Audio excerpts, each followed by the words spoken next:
Everyone, welcome to the Power Half Hour, where we interview a top agent all over North America right now. So today we have a very special guest, Kenny Truong from Fast Agent.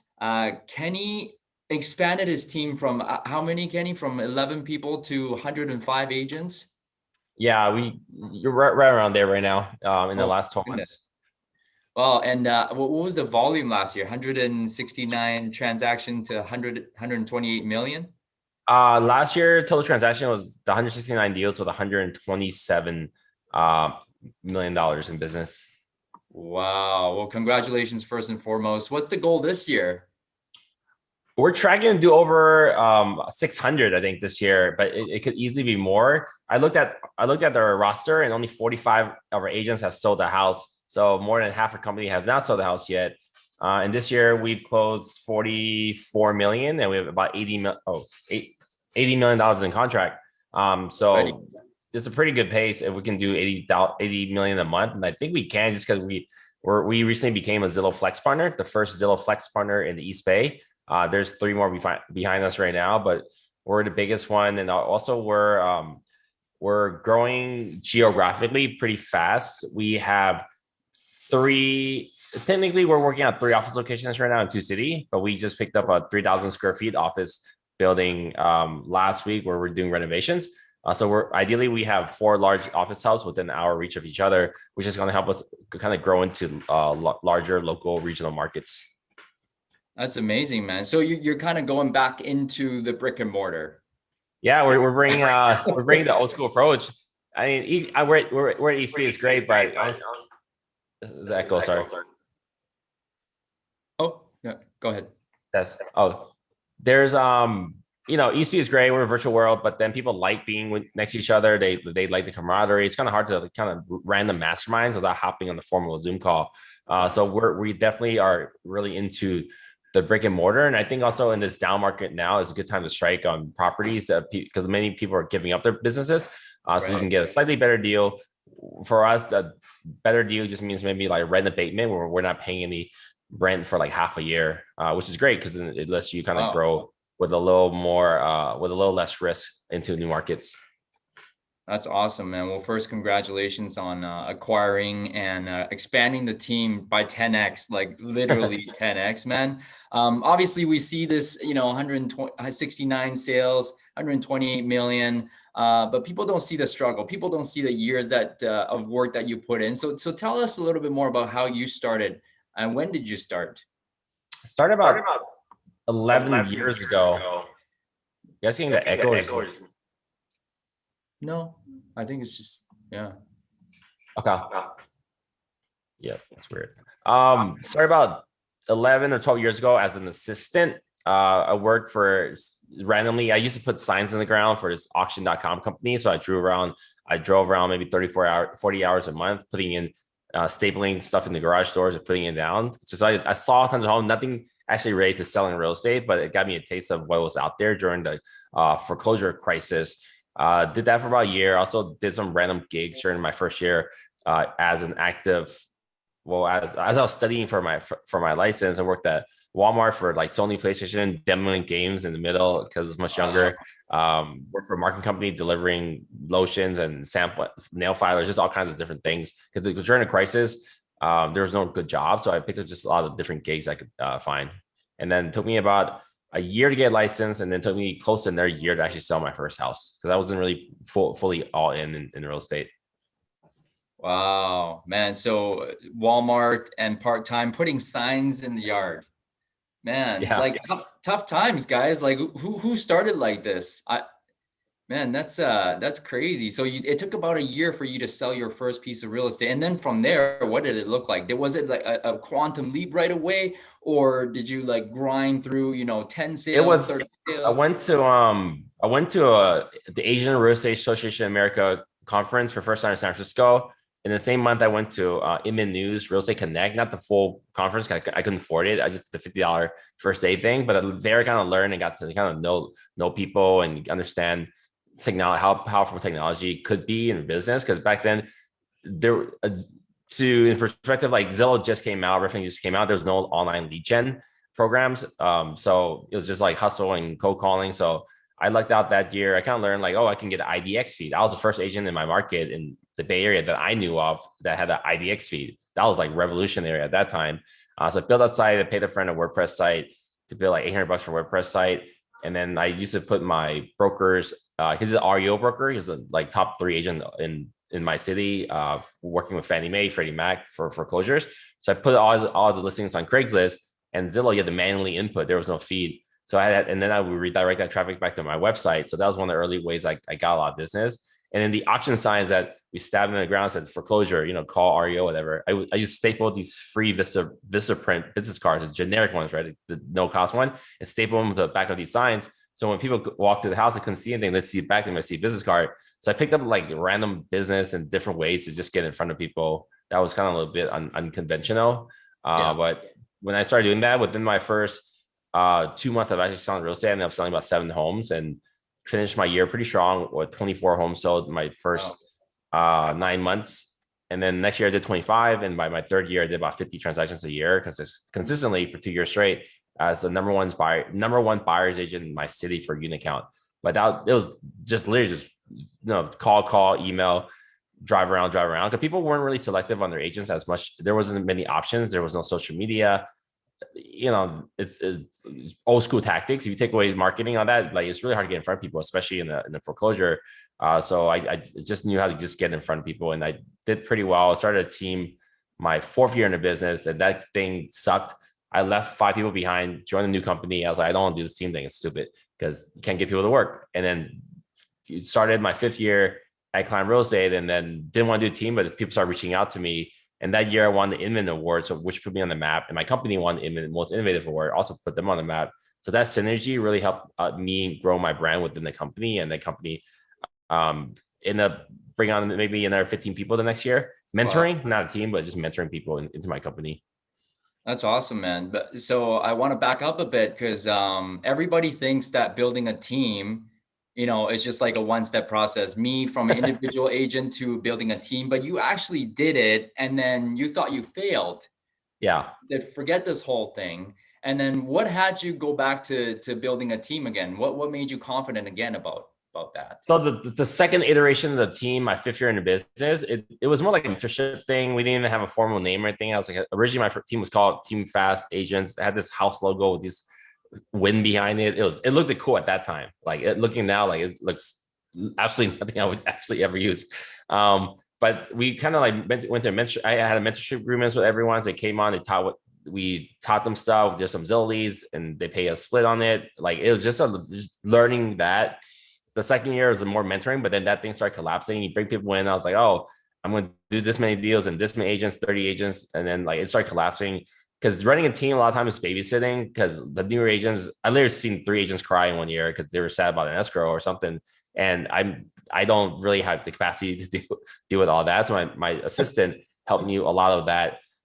So a lot of teams are out there to call teams, but they're really groups. So that's something really clear. Like our true team has a true leader, has true systems and processes, accountability and things, but it's not for everyone. Many teams work together and think they're a team, but they're really just a group of agents combining their stats for a public display for higher numbers. Because I did that. That's how I grew my second team. I've talked to agents recently in my market where they had 100% split with their team leader, or 90%, but then on the deals that the team leader brings in, it's a certain amount. But when the incentive is so low, then there's not really extra effort from the team leader to grow the team but the benefit is just a collaboration because you could be sharing some resources, could be sharing an assistant, could be sharing a cheaper CRM, could just splitting the cost. There's a lot of different ways, but I learned that I didn't really have a true team until like 2 years ago when I was down to one person. After like I did 88 deals one year with 59 million, pretty good.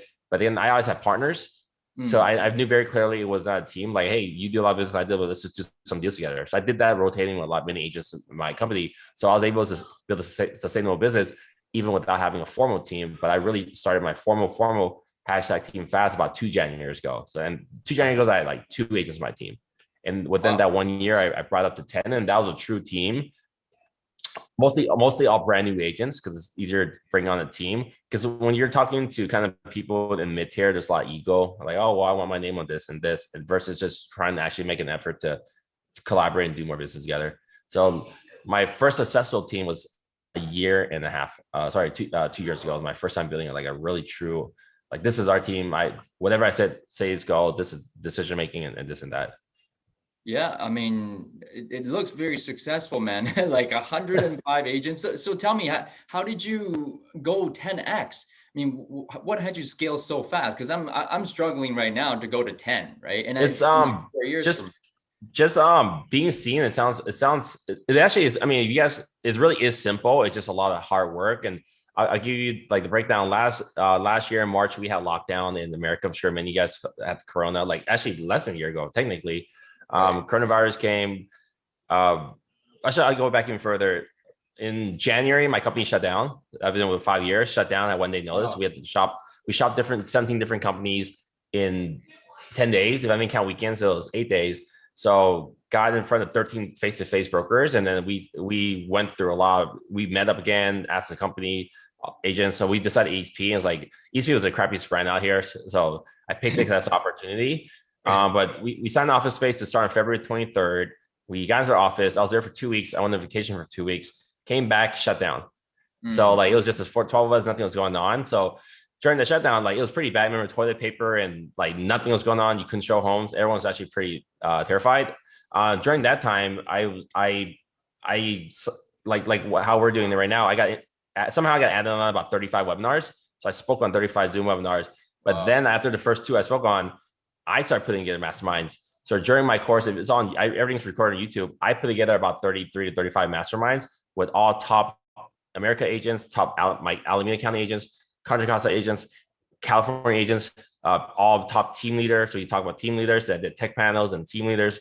So during that time, I just blasted everyone. I did email marketing every week. Hey, check out the Zoom. So I personally, like what you're doing right now, hosted or was on like 70 of these things, but I hosted 35 of these. And then I went on Facebook and tagged every single person, and then email blast, and I sent it to every single person. I picked up their register list, and then I create social cards. So that just put me, because I was known online, but maybe not as known. People don't know what I do. They just think I do conferences all day. But during that 2.5 months between the 70 webinars like this, I really was able to showcase my knowledge of real estate, whatever that might look like. So after that, starting to get a lot of attention. People, brokers weren't supporting them. It's a lot of messaging. So I trash talk a lot of brokers in my area. That's how I do a lot of recruiting. And I'm really direct about that. But hey, your broker's not doing this or not supporting you, then great. This is what we're doing. And later on, after people come back and they came back, okay, now you're in the office. Now, what are you doing? Are you doing more businesses? Is your sales manager hiding? Like, what's going on? So like progressively from February, maybe I had like 14 agents. In June, I had like 17. And then hit a growth spurt in June and July. Another office, 26 agents went to a different company named Compass. We took in 7 of their agents. And as other companies were not performing or supporting their agents, more and more people came. And then it just was naturally, a lot of people started coming 10, 15 at a time. I think and then all social media too, we were hashtag team fast, where everyone's promoting everyone like nonstop every single day. In September, we did something pretty interesting. I think on September 24th, we ran a contest. We did a point contest. Every escrow you get a point. So, and then the points can be cashed in for iPad, iPad Air, iPad Pro, laptop, iMac. And then if you recruit someone, it's a point. So between knowing that the year before I did like 80 something transactions, between 9 weeks in September to December 4th, 9 weeks, we put 103 escrows at I think $70 million. We never saw over $30 million pending in a month before. And that was a record. We did that 2 months straight. Like, holy crap, in 2 months, I'm doing more business than I did last year. And then during that 9 weeks period with that contest, also we recruited 28 agents. I personally recruited 15 of those. And just the constant momentum, I think, and storytelling of what you do, like is what drives people to your company. You really need to be good at messaging about, well, be very transparent. These are our splits. This is what we offer. This is our plan. This is whatever. And then all of our team meetings are recorded. So early on, a lot of things we did was like constantly invite people to their team meeting. Just yesterday, we had 7 people on the team meeting. I invited 6 of them, and 5 of them are signing up this week to join my team. So it's just having a constant workflow and process of that. If you guys want to check out my recruiting deck too, which has every single thing you want to know about our company, Fast Real Estate, it's at jointeamfast.com. Join team. You go there, you'll see the article that I just mentioned about my broker change.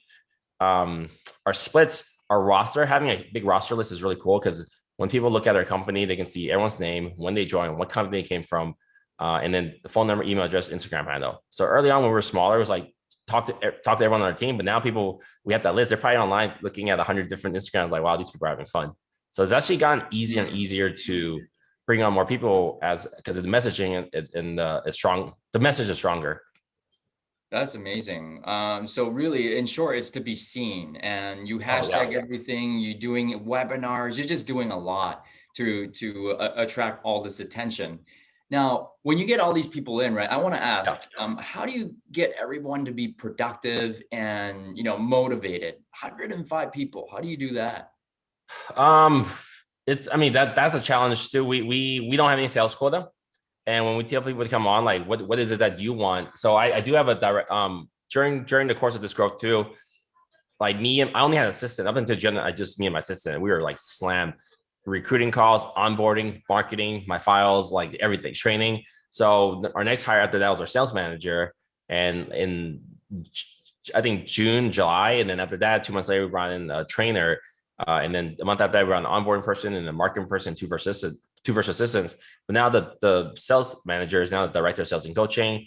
Our trainer is now my director of operations for my whole company.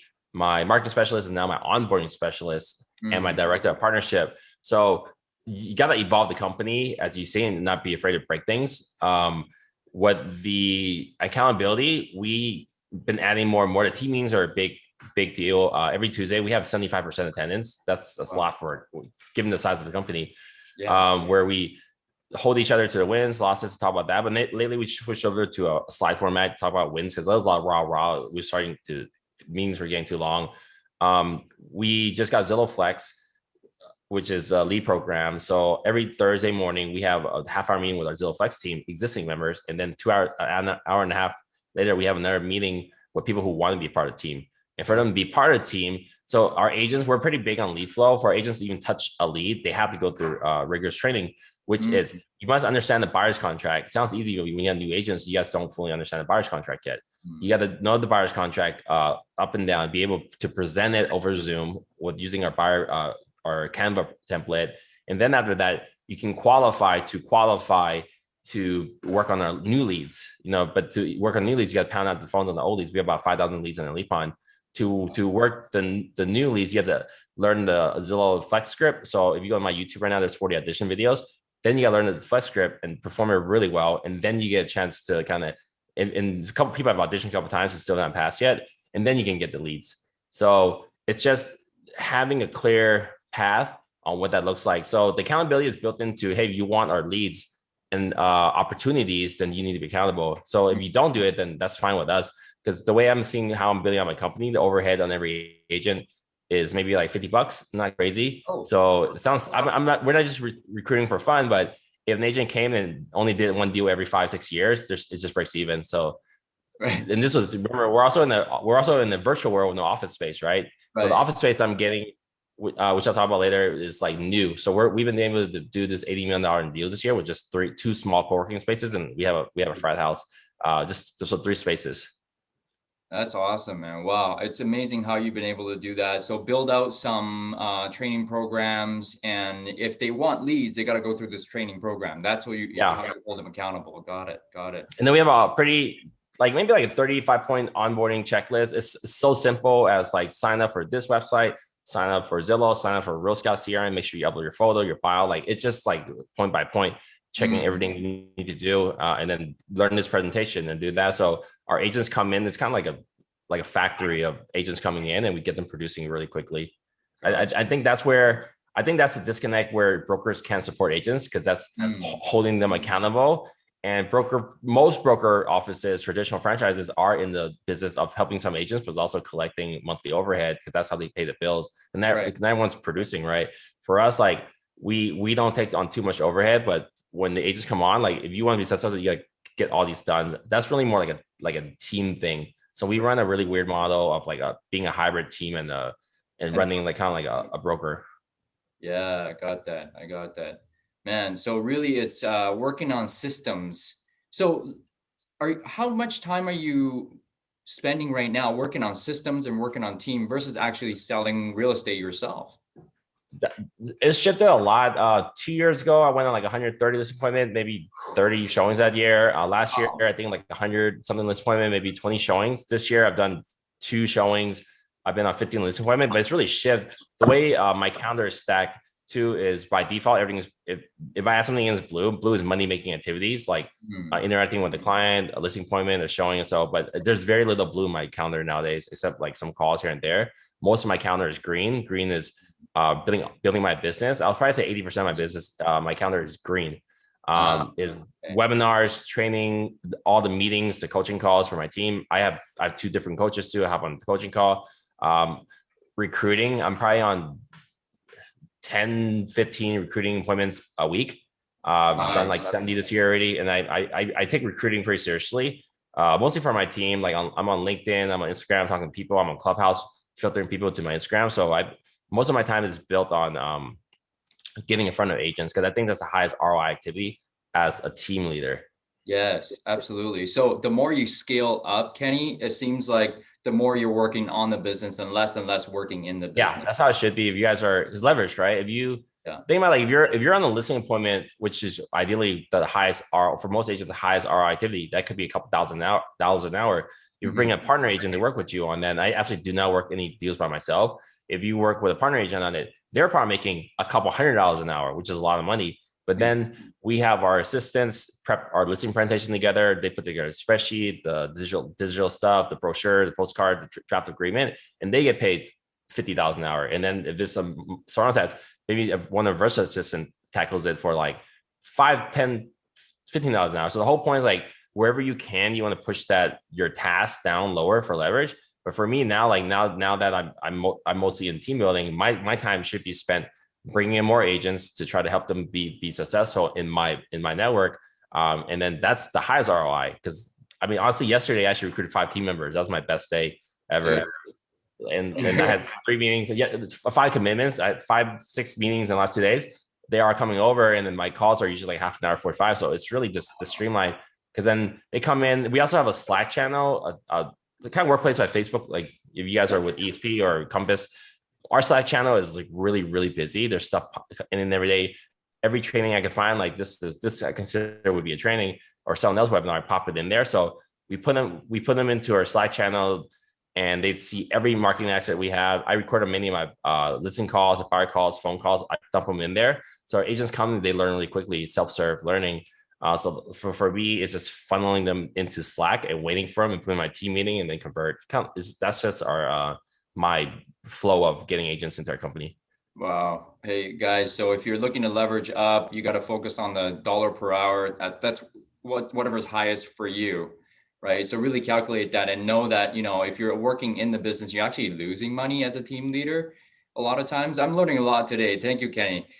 There's one thing I noticed about you, Kenny, on social media, you're all over the place, right? Clubhouse, Instagram. Are you on TikTok as well? I have not done a TikTok or Reels before. I don't dance on the internet, and also I want to see you dance. It makes me honestly, it makes me. I talked to my coach today. It makes me cringe. I barely post on my Facebook wall. I did it for the first time this year. Like right now, I think I posted 6 times last year. But I'll do 30 stories a day. But I talked to my coach. Like I just can't make myself spend 20 to 30 minutes making a small reels. So I'm working on some new content right now. Nice. Being inspired. I collected a bunch of people I looked up to kind of build a different content wall. But this year, my effort, my thing is to really start posting. Today, I posted on LinkedIn, on Facebook, and Instagram, which I never do. So I thought about it. I posted the slides for my weekly meeting. So now people are saying, well, okay, this team does 80 million this week or month. I should talk to this team about building my business. There you go. There you go. Hey, I think, Kenny, I was going to say, like, there's one thing different about you. Not that everybody else doesn't do it, but you are super authentic, and it looks like you don't think about what other people think about you. I don't. I mean, there like a couple of years ago, I had bench ads, like 100 bench ads in Oakland. They would just get demolished. Like people are trash talking me, death threats, all kind of crazy shit online for a couple of years. That was actually part of my marketing. It became a part of my marketing campaign. So if you guys are curious what that looks like, you look up hashtag fuck fast agent on Instagram. But like after that, like it just started. Well, you really can't. You have to have a pretty thick skin after going like a couple of years of that. And then there's stuff in the high school and other stuff too. But so like I just don't care. Like and the more I do this, the more it works. So like all the people that don't like what I do, unfortunately, they're probably not living around here in my area too much anymore. There's a lot of disgruntled tenants when the city of Oakland was getting heavily gentrified during Windows recovery. Now like we're past that point, and it's like it's past that. Yeah. So you really let go of a lot of ego to be super authentic. A lot of us, me included, like we're scared to be ourselves on social media. How do you just let it go? What? I mean, it's just over time, and I think like the more you care, I mean, it's good because if you should at least care a little bit about what people think of you, but the more you care less, the more people will not like you, but the more there's a smaller group of people who like you. In like couple years, I mean, think about like couple years ago, I was the number one agent in Oakland for many years, but what does number one in Oakland mean? I just had 1% of all the sales. I mean, if you guys are in markets, you have teams doing 5, 10, whatever, dominant, right? Like I just did 1% of the sales. That was the most known agent in Oakland. And then 1% of sales meant like 50, 60 transactions a year. Like I'll take that because I don't need to talk to the other 90-ish% people, like so it doesn't even matter if you're talking specifically business wise. And then a lot of the agents on my team, like a lot of people are like, why would you join Kenny's team? I heard he's terrible, this and that. Like, no, he's not like that. So like, it doesn't matter. But now fast forward, like we're selling almost 600 homes this year. Like obviously something's done right. I'm inspired over 100 agents to come join my team. So it's just like looking past that and just like having a clear vision of what you want to do. I think that is the main difference, Kenny, why people are attracted to you, because you're so authentic, especially on social media, and it comes through, right? I'm not saying everybody else is inauthentic, but like you're just super authentic, just super real, man. Guys, if you haven't followed Kenny on Instagram, go watch his stories, his reels, and he shares a lot on Clubhouse, and I'm just a huge fan, man. And so I think there's not time to think. Like if you think about people, like it's the whole indecision thing, right? I'm really big. Just make it. Just hurry up and just make a decision. Yeah. If like for me to think about what to say, like if you watch my stories sometimes, I'll say the wrong thing. Like I don't even know how I count the wrong things. Like, it's like, oh, we're here, we're not there. Like doesn't even matter. Just move on and get over it. They overall get the thing, because like I don't even know how many deals we had, but it doesn't, that specificness is gonna be analysis paralysis. Right. So I feel like that's what social media people overthink. If you're spending 15 minutes making a post and trying to think of the caption, you're doing it wrong. Just move on and do it. And then the more practice you have doing something or just not thinking too hard and just doing it, the faster decision making you'll have. I think like Gary Vee, not exactly what he said, but like, you can make like 20 decisions a day. 5 of them are wrong. Great. Well, the next guy is spending all day thinking about the 5 perfect things to do. Should I get this marketing flyer out, or should I get this postcard out? What if it's wrong? Just change it next time.